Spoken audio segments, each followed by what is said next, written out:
بسم اللہ الرحمن الرحیم وارکعوا مع الراکعین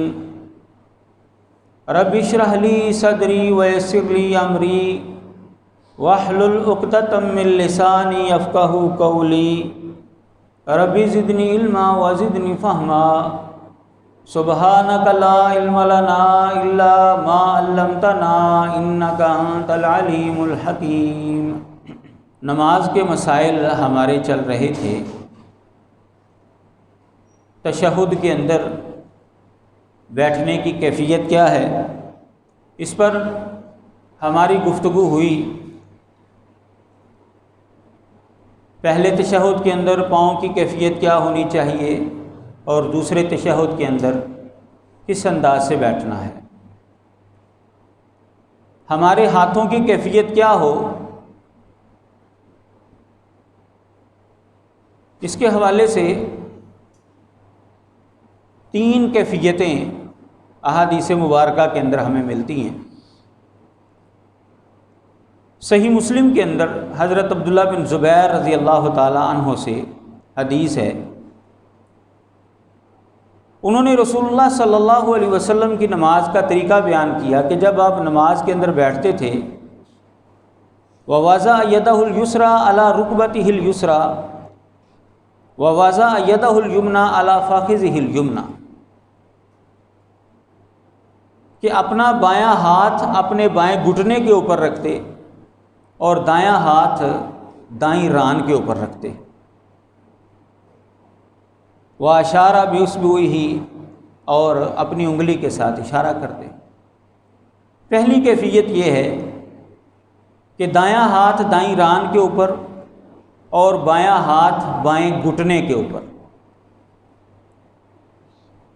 دوسری کیفیت، حضرت عبداللہ بن عمر رضی اللہ تعالیٰ عنہ حدیث کے راوی ہیں، رسول اللہ صلی اللہ علیہ وسلم کی نماز کا طریقہ بیان کرتے ہوئے فرماتے ہیں کان اذا قعد فی التشہد وضع یدہ الیسریٰ علی رکبتہ الیسریٰ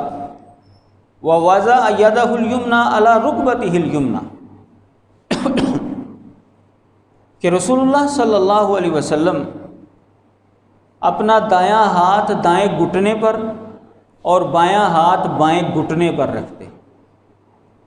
یعنی دونوں ہاتھ گھٹنے کے اوپر رکھے جائیں گے۔ پہلی کیفیت کے اندر دایاں ہاتھ ران کے اوپر اور بایاں ہاتھ گھٹنے کے اوپر، اور دوسری کیفیت کے اندر دونوں ہاتھ گھٹنوں کے اوپر رکھے جائیں گے۔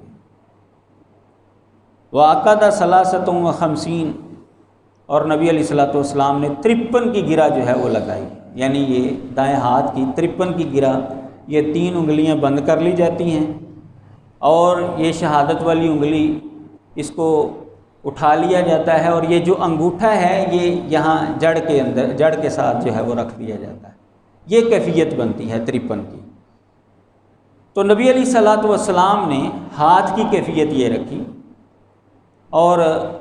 گھٹنوں کے اوپر جو ہے وہ ہاتھ رکھے ہوئے تھے، اور پھر اس کے ساتھ جو ہے یعنی انگلی شہادت والی انگلی کے ساتھ آپ نے اشارہ بھی کیا۔ یہ حدیث بھی صحیح مسلم کے اندر موجود ہے۔ تیسری کیفیت، یہ حدیث بھی صحیح مسلم میں ہی ہے۔ رسول اللہ صلی اللہ علیہ وسلم کی نماز کا طریقہ بیان کرتے ہوئے حضرت عبداللہ بن عمر رضی اللہ تعالیٰ عنہ بیان کرتے ہیں اذا جلس فی الصلاۃ وضع کفہ الیمنی علی فخذہ الیمنی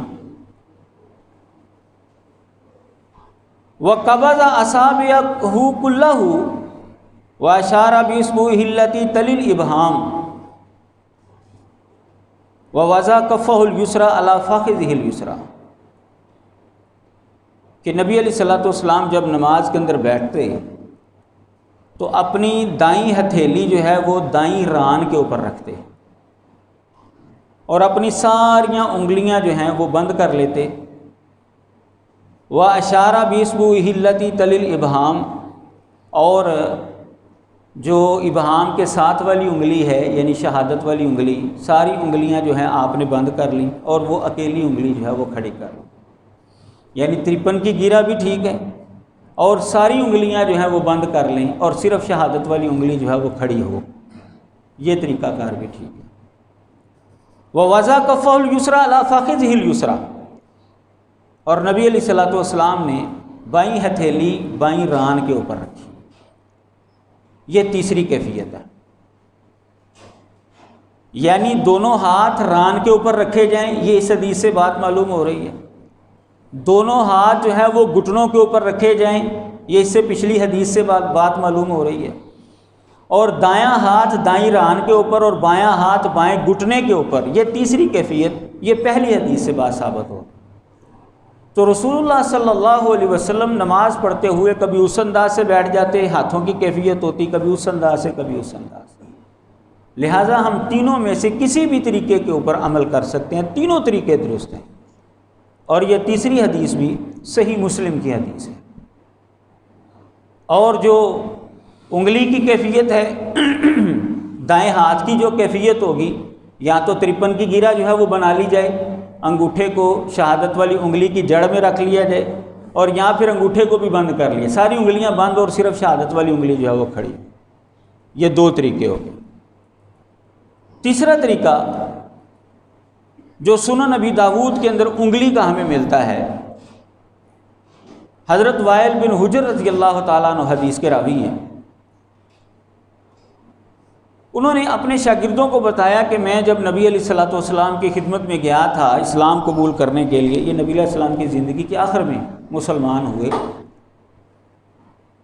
تو کہتے ہیں میں نے سوچا کہ میں نبی علیہ السلام کی نماز کا طریقہ دیکھوں گا کہ آپ کیسے نماز پڑھتے ہیں۔ تو انہوں نے نبی علیہ الصلوٰۃ والسلام کی نماز کا طریقہ دیکھا اور پھر اپنے شاگردوں کو بعد میں بتایا،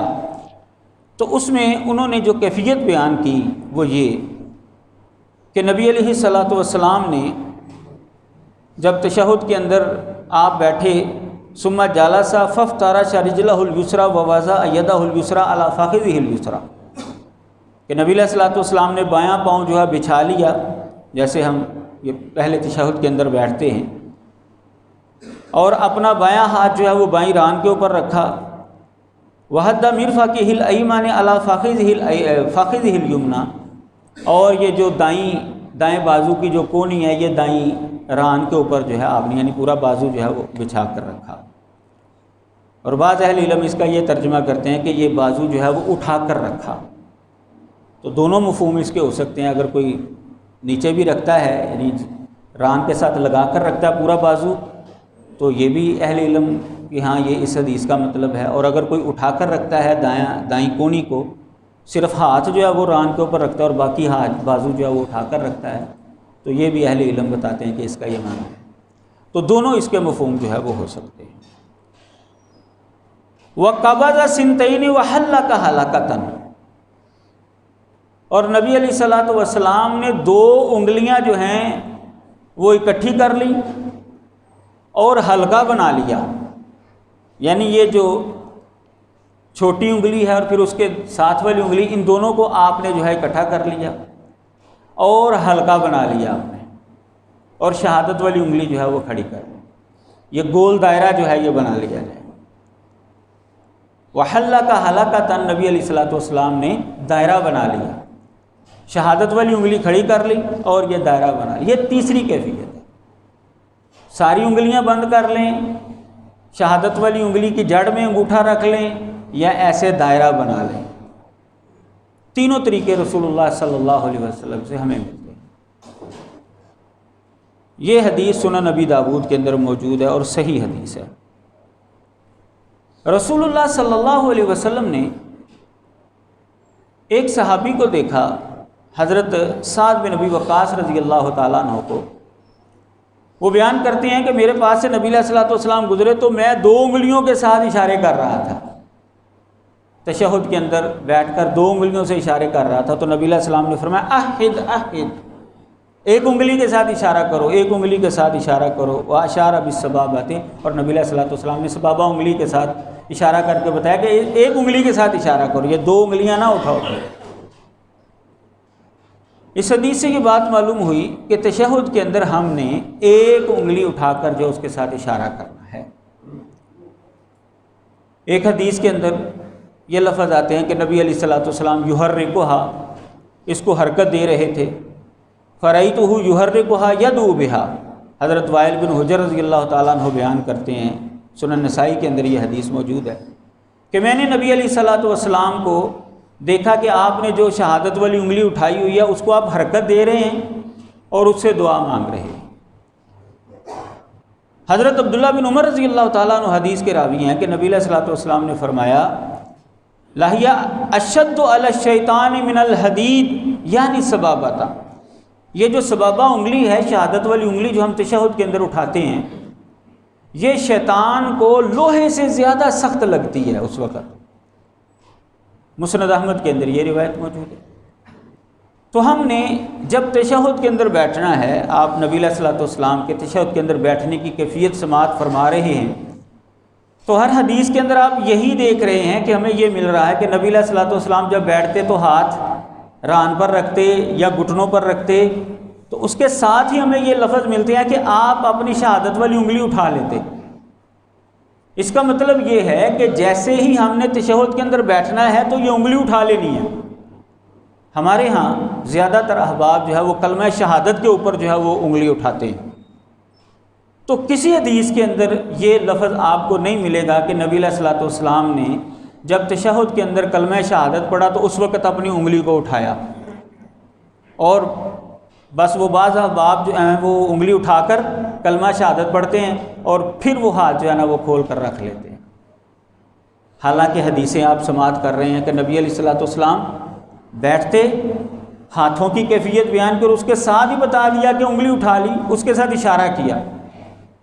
دوسری روایت کے اندر ہے حرکت کی، تو کسی وقت جو ہے اس کو حرکت دے لی جائے، کسی وقت کھڑی کر لی جائے۔ یہ جو کھیل بعض لوگ بنا لیتے ہیں نا، بعض لوگ جو ہے وہ بڑی تیزی کے ساتھ حرکت دیتے ہیں، یہ نہیں مل رہا۔ اہل علم یہ کہتے ہیں کہ کھیل نہیں بنانا چاہیے اس کو۔ نبی علیہ الصلوۃ والسلام سے یہ الفاظ بھی ملتے ہیں کہ ایک صحابی نے دیکھا لا یحرک، کہا کہ آپ نے انگلی اٹھائی تو اس کو حرکت نہیں دی۔ بعض اہل علم کہتے ہیں کہ یہ شاذ روایت قابل حجت نہیں ہے، لیکن اگر ہم اس کو قابل حجت بنا لیں تو پھر بھی موافقت ہو جاتی ہے ساری حدیثوں کے اندر کہ نبی علیہ الصلوۃ والسلام جب بیٹھتے انگلی کو اٹھا لیتے تو کسی وقت حرکت دیتے اور کسی وقت حرکت نہ دیتے، کھڑی رکھتے آپ۔ سنن ابن ماجہ کے اندر روایت ہے کہ نبی علیہ الصلوۃ والسلام جب انگلی کو اٹھاتے قد حناها شیئا، نبی علیہ الصلوۃ والسلام اس کو تھوڑا سا جھکا کر رکھتے، یہ بالکل سیدھی انگلی نہیں رکھنی، تھوڑا سا جو ہے ایسے خم ڈالنا ہے اس انگلی کے اندر، تھوڑا سا جو ہے اس کو جھکا کر رکھنا ہے۔ یہ نبی علیہ السلام کا طریقہ کار ہے، یہ سنن ابن ماجہ کے اندر روایت ہے۔ تو ہم نے تشہد کے اندر بیٹھتے ہی ہاتھ کی کیفیت جو ہے وہ یا تو 53 والی بنا لینی ہے، یا ساری انگلیاں بند کر لینی ہے، یا 2 انگلیاں بند کر کے اور درمیان والی انگلی اور انگوٹھے کو ملا کر ہم نے گول دائرہ بنا لینا ہے، اور شہادت والی انگلی کے ساتھ کسی وقت اشارہ کر لینا ہے، کسی وقت اس کو کھڑا رہنے دینا ہے، کسی وقت اشارہ کر لے، بس وہ کھیل تماشا۔ بلکہ بعض لوگوں کو دیکھا وہ اس طرح بھی انگلی جو ہے نا وہ کرتے ہیں۔ تو وہ کسی سے پوچھا گیا، یہ اہل علم نے بتایا ہے کہ کسی سے بندے سے پوچھا بھی یہ تو کیوں ایسے کر رہا ہے؟ کہتا ہے میں شیطان کو جو ہے نا برسٹ مار رہا ہوں، کیونکہ یہ شیطان کو لگتی ہے، تو آرام آرام سے کریں گے تو آرام آرام سے لگے گی، تو میں اگر تیزی سے کروں گا تو ایسے جیسے اس کو برسٹ جو ہے نا وہ لگتا ہے۔ باہر کھیل تماشا جو ہے وہ نہیں ہونا چاہیے۔ ظاہر نماز جو ہے وہ کھیل کے لیے تو نہیں ہے، وہ تو اللہ تعالیٰ کی عبادت کے لیے ہے۔ تو ساری حدیثوں کو سامنے رکھیں کہ نبی علیہ الصلوۃ والسلام اشارہ کرتے کسی وقت حرکت دیتے، یعنی ہلکا سا کسی وقت اشارہ کر لیا، کسی وقت تیزی کے ساتھ یعنی اس طرح زیادہ حرکت دے دی، اور کسی وقت آپ جو ہے وہ حرکت نہیں دیتے تھے، اس کو کھڑا رکھتے تھے۔ ساری حدیثوں کے اندر موافقت ہو جائے گی۔ نظر ہماری جو ہے وہ کہاں پر ہونی چاہیے؟ تشہد کے اندر جب ہم قیام کے اندر ہوتے ہیں یا رکوع کے اندر ہوتے ہیں تو ہماری نظر جو ہے وہ سجدے والی جگہ سے آگے نہیں جانی چاہیے۔ نبی علیہ الصلوۃ والسلام نے نماز پڑھی، صحابی بیان کرتے ہیں کہ آپ کی نظر جو ہے وہ سجدے والی جگہ سے آگے نہیں کی۔ تو یہ افضل ترین طریقہ ہے۔ اگر ضرورت ہے تو بندہ جو ہے وہ سامنے بھی دیکھ سکتا ہے۔ نبی علیہ الصلوۃ والسلام نے بسا اوقات جو ہے وہ سامنے بھی دیکھا ہے، ٹھیک ہے، سامنے بھی دیکھ سکتے ہیں، لیکن یہ دائیں بائیں دیکھنا نماز کے اندر یا اوپر دیکھنا یہ درست نہیں ہے، یہ منع ہے۔ جب ہم نے تشہد کے اندر بیٹھنا ہے تو تشہد میں بیٹھ کر ہماری نظر کی کیفیت کیا ہوگی؟ کیا ہم سامنے دیکھیں گے، سجدے والی جگہ پر دیکھیں گے، یا کہاں پر دیکھیں گے؟ جو حدیث مبارکہ ہے میں وہ آپ کے سامنے رکھتا ہوں۔ سنن نسائی کے اندر حدیث موجود ہے اور صحیح حدیث ہے۔ حضرت عبداللہ بن زبیر رضی اللہ تعالیٰ عنہ حدیث کے راوی ہیں کہ رسول اللہ صلی اللہ علیہ وسلم جب تشہد کے اندر بیٹھتے تھے، اپنی بائیں ہتھیلی کو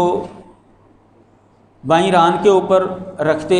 وہ اشارہ بھی سبابہ تھے اور سبابہ انگلی کے ساتھ اشارہ کرتے، لا یجاوز بصرہ اشارتہ، آپ کی نظر جو ہے آپ کے اشارے سے آگے نہیں بڑھتی تھی۔ نبی علیہ الصلوۃ والسلام جو انگلی کے ساتھ اشارہ کر رہے ہیں، نبی علیہ الصلوۃ والسلام کی نظر اس سے آگے نہیں جاتی تھی۔ یعنی تشہد کے اندر ہماری نظر جو ہے نا وہ ہماری یہ جھولی کے اندر ہونی چاہیے یا اس سے پیچھے ہونی چاہیے، کیونکہ ہمارا جو اشارہ ہے وہ ہماری دائیں ران کے اوپر جو ہے وہ یہ انگلی ہماری کھڑی ہے۔ تو دائیں ران یعنی ہمارا جو جسم ہے، جو گھٹنے ہمارے، اس سے آگے جو ہے وہ نظر نہ جائے، یعنی ہم نے اس وقت جو ہے وہ سجدے والی جگہ پر نہیں دیکھنا۔ تشہد کے اندر ہم نے دیکھنا ہے یہاں اپنی جھولی کے اندر یا اس سے پیچھے، یعنی یہ جو اشارے والی چیز ہے نا اس سے پیچھے پیچھے ہم نے نظر رکھنی ہے۔ وہ ہم یہاں اپنے سینے پر نظر رکھ لیں، پیٹ پر رکھ لیں، جھولی پر رکھ لیں، یا یہ جو انگلی ہم اشارہ کر رہے ہیں اس کے اوپر رکھ لیں، بس یہاں تک ہماری نظر ہونی چاہیے۔ رسول اللہ صلی اللہ علیہ وسلم کی جو نظر ہے وہ آپ کے اشارے سے آگے جو ہے وہ نہیں جاتی تھی۔ یہ ہے جی تشہد کے اندر نظر کی کیفیت۔ پھر اس کے بعد ہم نے تشہد پڑھنا ہے۔ حضرت عبداللہ بن مسعود رضی اللہ تعالیٰ عنہ کا تشہد جو ہے وہ زیادہ معروف ہے۔ وہ بیان کرتے ہیں کہ ہمیں پہلے نہیں پتہ تھا کہ ہم نے جب تشہد بیٹھنا ہے 2 رکعت کے بعد تو کیا پڑھنا ہے، تو ہم اللہ کی تسبیح بیان کرتے تھے، تکبیر کرتے تھے، اللہ اکبر کہتے تھے، اللہ کی حمد بیان کیا کرتے تھے۔ نبی علیہ الصلوۃ والسلام نے پھر ہمیں تشہد سکھایا، التحیات للہ والصلوات والطیبات، یہ سارا تشہد جو ہے جو سب کو آتا ہے، کہ نبی علیہ الصلوۃ والسلام نے یہ ہمیں تشہد سکھایا تو پھر ہم نے یہ تشہد جو ہے وہ پڑھنا شروع کر دیا۔ پھر اس کے اندر جب ہم سلام پڑھتے تھے تو ہم نام لے کر جو ہے وہ سلام ایک دوسرے کو کہتے، سلام ہو اللہ کے اوپر، سلام ہو فلاں کے اوپر، سلام ہو فلاں کے اوپر۔ تو نبی علیہ الصلوۃ والسلام نے سمجھایا کہ نہیں، تم جو ہے یہ ایسا نہ کہو، اللہ تو خود سلام ہے، اللہ کو کیوں تم سلام جو ہے وہ بھیج رہے ہو، اللہ تعالیٰ تو خود سلام ہے۔ السلام علیکہ ایھا النبی ورحمۃ اللہ وبرکاتہ، السلام علینا وعلی عباد اللہ الصالحین۔ جب تم یہ جملہ کہہ لو گے تو دنیا کے اندر موجود ہر مسلمان کے اوپر سلامتی جو ہے وہ چلی جائے گی، ہمارے اوپر بھی آ گئی اور اللہ کے نیک بندوں کے اوپر، لہذا یہ جملہ جو ہے تم کہا۔ تو تشہد کے اندر ہم اسی طرح جو ہے یہ جملہ پڑھتے ہیں۔ یہ حدیث سنن نسائی کے اندر ہے اور صحیح حدیث ہے۔ التحیات قولی عبادتیں، التحیات للہ والصلوات فعلی عبادتیں، اور اسی طرح التحیات للہ والصلوات والطیبات مالی عبادتیں، یعنی یہ ہر طرح کی عبادت جو ہے ہماری وہ اللہ کے لیے ہے، وہ قولی ہو، فعلی ہو یا مالی ہو، ہر چیز، ہر طرح کی عبادت اللہ کے لیے ہی ہم نے کرنی ہے۔ تشہد کے بعد یعنی کلمہ شہادت پڑھا جاتا ہے، پھر اس کے بعد درود ہم پڑھتے ہیں، کلمہ شہادت تک تشہد، پھر اس کے بعد درود پڑھنا ہے۔ ہمارے ہاں زیادہ تر معروف یہ ہے کہ درود جو ہے وہ آخری تشہد کے اندر پڑھا جاتا ہے۔ یہ بات یاد رکھیں، رسول اللہ صلی اللہ علیہ وسلم سے کسی بھی صحیح حدیث کے اندر یہ فرق موجود نہیں ہے کہ پہلے تشہد کے اندر درود نہیں پڑھنا اور آخری تشہد کے اندر درود پڑھنا ہے۔ ہمارے شیخ اور استاد حافظ عبد المنان نور پوری رحمہ اللہ سے جب کوئی بندہ یہ سوال کرتا اور بحث کرنے میں موڈ اس کا ہوتا کہ میں نے استاد صاحب سے بحث کرنی ہے، تو وہ اس سے یہ سوال کرتے، اچھا مجھے یہ بتاؤ کہ دوسرے تشہد کے اندر درود پڑھنا ہے؟ ہاں جی پڑھنا ہے۔ اس کی دلیل کیا ہے؟ اب وہ سوچتا، جو بھی دلیل وہ ڈھونڈتا نا اس دلیل کے اندر نہ پہلے تشہد کا ذکر ہوتا ہے نہ دوسرے تشہد کا ذکر ہوتا ہے۔ بھئی آپ اس کو دوسرے تشہد کے اندر کیوں خاص کرتے ہیں؟ جب نبی علیہ الصلوۃ والسلام نے تخصیص نہیں کی کہ پہلے کے اندر نہیں پڑھنا دوسرے کے اندر پڑھنا، آپ کیوں کرتے ہیں؟ ہمیں کیا اختیار ہے؟ صلو علیہ وسلموا تسلیما، قرآن مجید کی جو آیت مبارکہ ہے کہ نبی علیہ الصلوۃ والسلام کے اوپر ایمان والو تم درود بھی پڑھو اور سلام بھی بھیجو۔ ہم اس کو نماز کے اندر جو فٹ کرتے ہیں۔ اب قرآن مجید کے اندر بھی اس کی وضاحت نہیں ہے کہ یہ درود ہم نے دوسرے تشہد میں پڑھنا ہے، پہلے بھی نہیں پڑھنا، اور کسی حدیث کے اندر بھی نبی علیہ الصلوۃ والسلام نے یہ وضاحت نہیں کی۔ اس لیے درود جو ہے وہ پہلے تشہد کے اندر بھی پڑھا جائے گا اور دوسرے کے اندر بھی پڑھا جائے گا۔ یہ تو ہوگی عمومی دلیل۔ خصوصی دلیل یہ ہے، سنن نسائی کے اندر حدیث موجود ہے، رسول اللہ صلی اللہ علیہ وسلم کے حوالے سے ام المؤمنین سیدہ عائشہ صدیقہ رضی اللہ تعالی عنہا بیان کرتی ہیں کہ بسا اوقات نبی علیہ الصلوۃ والسلام تہجد کی نماز 9 رکعتیں اکٹھی پڑھتے، کبھی 2 رکعتیں کر کے پڑھتے، کبھی 4 کر کے پڑھتے، 11 رکعتیں آپ پڑھتے تھے عموماً، کبھی جو ہے وہ 5 رکعتیں پڑھ لیتے اکٹھی، کبھی 7 پڑھ لیتے، اور کبھی 9 اکٹھی پڑھ لیتے، اور پھر اس کے بعد آپ 2 اور پڑھتے اور 11 رکعتیں جو ہیں آپ کی پوری ہو جاتی۔ نبی علیہ الصلوۃ والسلام کی وہ کیفیت بیان کر رہی ہیں کہ نبی علیہ الصلوۃ والسلام جب 9 رکعتیں اکٹھی پڑھتے نا تو 8ویں کے اندر پہلا تشہد کرتے اور 9ویں کے اندر دوسرا، جس کے اندر سلام پھیرنا ہے۔ بیان کر رہی ہیں، یہ سنن نسائی کے اندر حدیث موجود ہے صحیح سند کے ساتھ، لا یجلس فیہن الا عند الثامنۃ،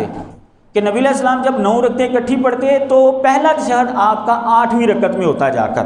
اس سے پہلے آپ تشہد نہیں بیٹھتے تھے۔ وَيَحْمَدُ اللَّهَ، نبی علیہ السلام اللہ کی حمد بیان کرتے، وَيُصَلِّي عَلَىٰ، اب وہ 8ویں رکعت کے اندر جو پہلا تشہد ہے بیان کر رہی ہیں کہ آپ کیا پڑھتے اس کے اندر، اللہ کی حمد بیان کرتے، وَيُصَلِّي عَلَىٰ نَبِيِّهِ، اور اللہ کے نبی کے اوپر آپ درود پڑھتے، وَيَدْعُو بَيْنَهُنَّ، اور ان کے درمیان آپ دعا بھی کرتے۔ اب یہ اس حدیث کے اندر واضح طور پر آ رہا ہے کہ جو 8ویں رکعت کے اندر ان کا پہلا تشہد ہوتا، اس کے اندر تشہد کے ساتھ ساتھ آپ درود بھی پڑھتے تھے۔ وَلَا يُسَلِّمُ تَسْلِيمًا، سلام نہیں پھیرتے تھے، تشہد پڑھا، درود پڑھا، دعا مانگی اور کھڑے ہو گئے، سلام نہیں پھیرا۔ ثُمَّ يُصَلِّي التَّاسِعَةَ، پھر نبی علیہ السلام 9ویں رکعت پڑھتے، وَيَقْعُدُ، اور 9ویں رکعت کے بعد جو ہے وہ بیٹھ جاتے تشہد کے اندر، اللہ کی حمد بیان کرتے، وَيُصَلِّي عَلَىٰ نَبِيِّهِ، اور 9ویں رکعت کے اندر بھی آپ درود پڑھتے، وَيَدْعُو، اور دعا کرتے اور سلام پھیر دیتے۔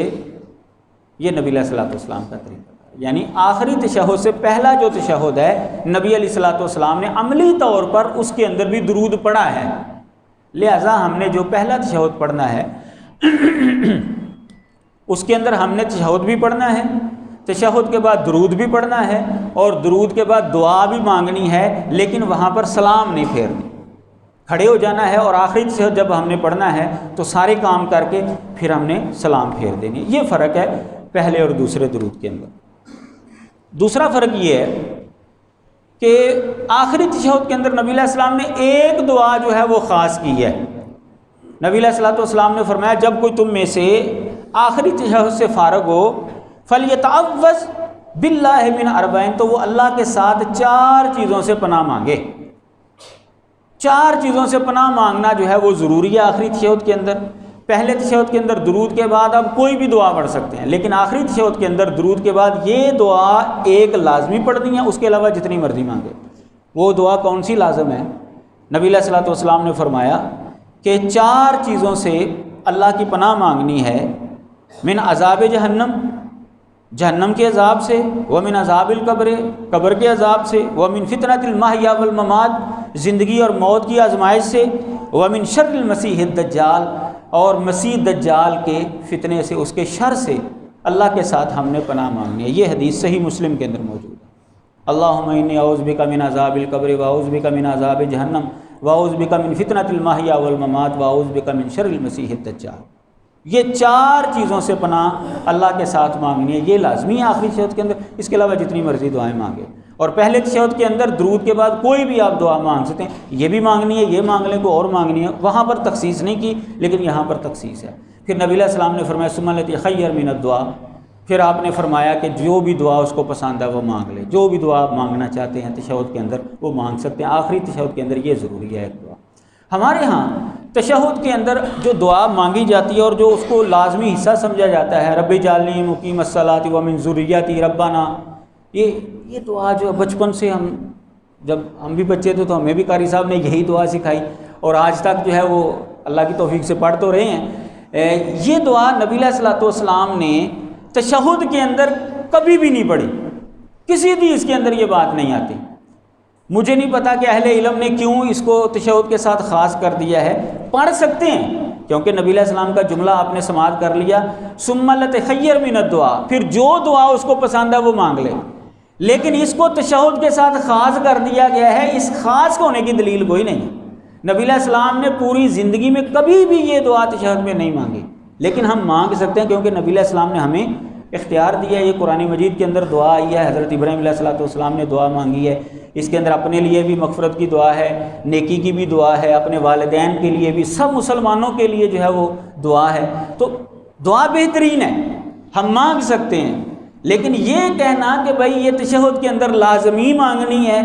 بچپن سے ہی بچوں کو یہ یاد کروا دی جاتی ہے اور وہ ساری زندگی یہی سمجھتے ہیں کہ بس یہ لازمی دعا ہے اور کوئی مانگنی کہ نہیں مانگنی وہ اس کو چھوڑو، بس یہ لازمی، یہ غلط ہے، یہ طریقہ کار غلط ہے۔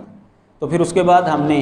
سلام پھیرنا ہے۔ سلام جو ہے دو طرفہ ہم پھیرتے ہیں، نبی علیہ الصلوۃ والسلام کے حوالے سے آتا ہے۔ اب جب سلام پھیرتے تو آپ دائیں طرف منہ کرتے تو یہ دائیں رخسار کی سفیدی نظر آ جاتی، بائیں طرف رخ کرتے تو بائیں رخسار کی سفیدی، یعنی یہ ہم نے یعنی یہ ایسے بس یہ تھوڑا سا نہیں کرنا، بلکہ سلام ایسے